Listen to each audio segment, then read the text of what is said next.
खबर है कि बाढ़ का सहारा लेकर मुल्ला मुनीर दहशतगर्दों की टोली को भारत भेजने की तैयारी में है। लेकिन मुनीर शायद ये भूल रहे हैं कि भारत उसकी हर साजिश को नाकाम करने के लिए तैयार बैठा है। दरअसल पाकिस्तान में भी बाढ़ से हालात बेहद खराब है। पाकिस्तान के अलग अलग इलाकों में बाढ़ से हालात कितने खराब है ये तस्वीर में आप देख रहे हैं। खासतौर पर पंजाब प्रांत पूरा डूबा हुआ है।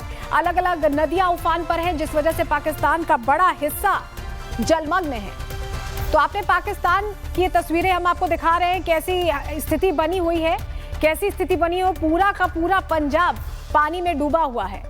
तो ये दूसरी तस्वीर भी देखिए, पाकिस्तान में आफत का सैलाब है। लोग इसी पानी भरी सड़क पर किसी तरह जाने को मजबूर है। अपनी जान बचाने के लिए किस तरह से कोशिश कर रहे हैं, ये वो तस्वीरें जो बता रही हैं। देखिए गाड़ी पूरी डूबी हुई है। पाकिस्तान के अलग अलग इलाकों में यही स्थिति है, इसी तरह का मंजर है। और एक और तस्वीर ये देखिए, बाढ़ के आगे पाकिस्तान कैसे लाचार है। पूरी कनेक्टिविटी खत्म हो गई है पाकिस्तान में। जो सुदूर इलाके हैं वो तो पानी में पूरी तरह से दबे हुए दिखाई दे रहे हैं। और प्रवाह कितना तेज है जल का, ये आप देखिए, जिससे समझिए कि पूरे पाकिस्तान में बाढ़ से त्राहिमाम मचा हुआ है। रेस्क्यू यहां भी चलाया जा रहा है, लेकिन हुक्मरान गायब नजर आ रहे हैं। तो आपने पाकिस्तान में तबाही की तस्वीरें तो देख ली, हमने आपको तस्वीर दिखाई। तस्वीरें पूरी कहानी कहती हैं कि पाकिस्तान में हालात कैसे हैं। ऐसे हालत में किसी भी देश का काम है कि अपनी आवाम तक जरूरी मदद पहुंचाए। लेकिन जानते हैं पाकिस्तानी एस्टैब्लिशमेंट क्या कर रहा है? इन्फिल्ट्रेशन यानी घुसपैठ की साजिश। मीडिया रिपोर्ट्स के मुताबिक सीमा पार बैठे आतंकी संगठन इस आपदा को घुसपैठ के अवसर में बदलने की साजिश रच रहे हैं और इस काम में आतंकी संगठनों की मदद कर रहे हैं। पाकिस्तान की सेना और खुफिया एजेंसी आईएसआई इनकी मदद कर रही है। बर्फ की जगह इस बार बाढ़ के पानी के जरिए दहशतगर्दों को हिंदुस्तान में दाखिल करने की साजिश चल रही है। इसके लिए पाकिस्तानी एस्टैब्लिशमेंट आतंकी संगठनों के साथ न सिर्फ प्लानिंग बना रही है, बल्कि उन्हें खुफिया इनपुट्स और पैसे भी दे रही है। हमेशा की तरह उनकी पूरी मदद कर रही है। लेकिन मुल्ला मुनीर के इस दहशतगर्दी वाले प्लान पर पानी फिरना तय है। कैसे भारत के शूरवीर सरहद पर आतंकियों का नामो निशा मिटाएंगे, कैसे मुल्ला मुनीर अपने ही दलदल में फंसेगा, इस रिपोर्ट के जरिए आपको बताते हैं।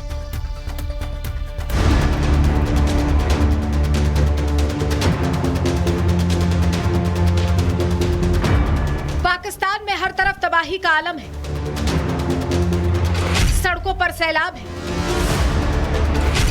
लगातार बारिश से आधा पाकिस्तान जलमग्न हो चुका है। पंजाब प्रांत में हालात सबसे ज्यादा खराब हैं। इंसानों के साथ साथ जानवरों पर भी कुदरत की मार पड़ी है। और इस तबाही के बीच पाकिस्तान की एस्टैब्लिशमेंट अपने नापाक इरादों को अंजाम तक पहुंचाने की कोशिश में जुटी है। दुनिया के बाकी मुल्क अपनी आवाम को राहत पहुंचाने में जुटे हैं, तो वहीं आदत से मजबूर पाकिस्तान इस आपदा का इस्तेमाल दहशतगर्दी के लिए करने की तैयारी कर रहा है। विदेशी मीडिया के मुताबिक मुल्ला मुनीर ने रावलपिंडी में आपात बैठक बुलाई है। इस सीक्रेट मीटिंग में सेना के कई अधिकारी शामिल हैं। साथ ही पीओके में आतंकी लॉन्च पैड को फिर से एक्टिवेट करने की भी तैयारी शुरू करने को कहा गया है। तैयारी है बाढ़ का सहारा लेकर घुसपैठ शुरू करने की। आमतौर पर यह काम पाकिस्तानी बर्फबारी के दौरान करते हैं, लेकिन इस बार पाकिस्तान बाढ़ का फायदा उठाकर अपने मंसूबों को अंजाम देने की कोशिश में लगा है। पाकिस्तान दुनिया का इकलौता ऐसा मुल्क है जो अपनी आवाम तक मदद पहुंचाने के बजाय घुसपैठ का ब्लूप्रिंट तैयार करने में लगा है। मुल्ला मुनीर मजहब का हवाला देकर आतंकी कैंप में दहशतगर्दों को भड़का रहा है। आपदा के नाम पर कटोरा शरीफ और मुल्ला मुनीर ने दुनिया भर से चंदा बटोरा, लेकिन आवाम को उसकी हालत पर छोड़ चंदे का पैसा आतंकियों के अकाउंट में ट्रांसफर किया जा रहा है। ये पहली बार नहीं है जब पाकिस्तानी एस्टैब्लिशमेंट आवाम के नाम पर फंडा इकट्ठा कर दहशतगर्दी को बढ़ावा दे रही हो। लेकिन इस बार मुल्ला मुनीर अपने ट्रेंड आतंकियों को बाढ़ के पानी में तैराने की प्लानिंग कर रहा है। पहलगाम हमले के बाद भारत के एक्शन से सरहद पार दहशत है। जिस तरह आतंकी अड्डों और पाकिस्तान के एयरबेस तबाह हुए, उसके बाद पाकिस्तान के लिए संभलना असंभव सा था। लेकिन पाकिस्तान ने फिर आवाम के नाम पर चंद रुपए बटोरे और अब उसका इस्तेमाल आतंकियों के पालन पोषण के लिए किया जाएगा। दरअसल भारत पाकिस्तान इंटरनेशनल बॉर्डर पर इस बार बाढ़ का तांडव है। सरहद के दोनों तरफ हालात बेहद खराब हैं। इंटरनेशनल बॉर्डर से आ रही रिपोर्ट इस बात की गवाही दे रही है। लेकिन एक तरफ भारत अपने लोगों के लिए हर संभव मदद पहुंचा रहा है, तो पाकिस्तान दुनिया भर से मिली मदद का इस्तेमाल भारत के खिलाफ करने में जुटा है। पाकिस्तान की प्रांतीय आपदा प्रबंधन प्राधिकरण यानी पीडीएमए के मुताबिक पंजाब में बाढ़ से 42 लाख से ज्यादा लोग प्रभावित हैं। रावी, सतलुज और चिनाब नदियों के किनारे बसे 4100 से ज्यादा गांव जलमग्न हो गए हैं। लेकिन पाकिस्तान की आवाम तक जो मदद पहुंच रही है वो ना के बराबर है। और मदद पहुंचे भी कैसे? क्योंकि डिजास्टर फंड को मुनीर के आदेश पर टेरर फंड में डाइवर्ट कर दिया गया है। पाकिस्तान भले ही भारत के खिलाफ साजिश रच रहा हो, लेकिन भारत पाकिस्तान को मुंहतोड़ जवाब देने की तैयारी कर चुका है। घुसपैठ की खुफिया इनपुट के बाद एजेंसी अलर्ट पर है। बीएसएफ ने स्थिति को तुरंत संभालते हुए बॉर्डर पर इलेक्ट्रॉनिक सर्विलांस को और मजबूत कर दिया है। जहां जहां फेंसिंग टूटी है या कमजोर हुई है, वहां पर अतिरिक्त जवानों की तैनाती कर दी गई है।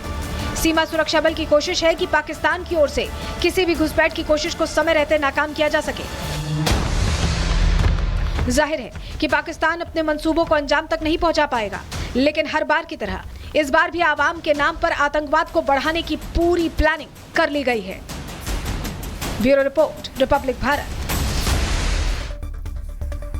देखिए, पाकिस्तान इस बाढ़ के नाम पर दुनिया भर से मदद मांग रहा है। अमेरिका का 2 ग्लोब मास्टर विमान राहत सामग्री लेकर पाकिस्तान पहुंचा। कहा गया कि इसके जरिए पाकिस्तान में बाढ़ पीड़ितों की मदद होगी, लेकिन अब ये मदद ही सवालों के घेरे में है। सवाल क्यों उठ रहे हैं? इस तस्वीर को देखिए और समझिए। आमतौर पर विदेश मंत्रालय के अधिकारी और सेना के कुछ मीडियम रैंकिंग ऑफिसर्स इस तरह की मदद लेकर दूसरे देश जाते हैं, लेकिन इस तस्वीर में अमेरिका के जो सैन्य अधिकारी नजर आ रहे हैं वो 3 स्टार रैंक के हैं। साथ ही पाकिस्तान की तरफ से भी मुल्ला मुनीर के डिप्टी बाढ़ राहत सामग्री लेने पहुंचे। ऐसे में सवाल उठ रहे हैं कि बाढ़ के नाम पर जो मदद अमेरिका ने भेजी है उसकी सच्चाई क्या है? क्या ये मदद है या कुछ और है? उसकी आड़ में कुछ और चल रहा है। पाकिस्तान लंबे समय से ऐसे मदद का इस्तेमाल दहशतगर्दों के लिए करता है और इसीलिए आज भी पाकिस्तान विकास से कोसों दूर है। कर्ज का जबरदस्त बोझ है और अराजकता चरम पर। अराजकता और कंगाली का आलम इस बात से समझिए कि पाकिस्तान में अब अधिकारियों, मंत्रियों और प्रभावशाली लोगों की खुफिया जानकारियां सेल पर हैं, बिक रही हैं, वो भी बहुत सस्ते दामों में। पाकिस्तान में कैसे प्राइवेसी और सिक्योरिटी ब्रीच चरम पर है उसे आपको समझाते हैं। ग्राफिक्स के जरिए पूरी जानकारी आपको देते हैं। पाकिस्तान में मंत्री, राजनेता, अधिकारी और प्रभावशाली लोगों के फोन टैप और उसके डेटा लीक को लेकर एक चौंकाने वाली रिपोर्ट आई। इस रिपोर्ट के मुताबिक पाकिस्तान में मंत्रियों के फोन की लोकेशन महज 500 रुपए में, 500 पाकिस्तानी रुपए में मिल जा रही है, जो भारतीय रुपए में अगर देखें तो सिर्फ 155 रुपए की है। पहले से ही कई मंत्री और नेता फोन टैप होने का आरोप लगाते रहे। रिपोर्ट में कहा गया है कि 10,000 से ज्यादा प्रभावशाली लोगों के फोन रिकॉर्ड्स इसमें रखे गए हैं। साइबर हैकर्स 600 रुपए यानी 2000 पाकिस्तानी रुपए लेकर फोन रिकॉर्ड कर रहे हैं। विदेश जाने पर भी नेताओं और मंत्रियों का फोन आसानी से टैप किया जा रहा है और इसके लिए करीब 1000 रुपए यानी 3000 पाकिस्तानी रुपए लिए जा रहे हैं। तो समझ रहे हैं, महज कुछ पैसों में इनकी पूरी सिक्योरिटी सिस्टम जो है उसका लैप्स हो चुका है और सारी जानकारियां किसी के लिए भी उपलब्ध है। पाकिस्तान में कंगाली की कहानी कोई नई नहीं है।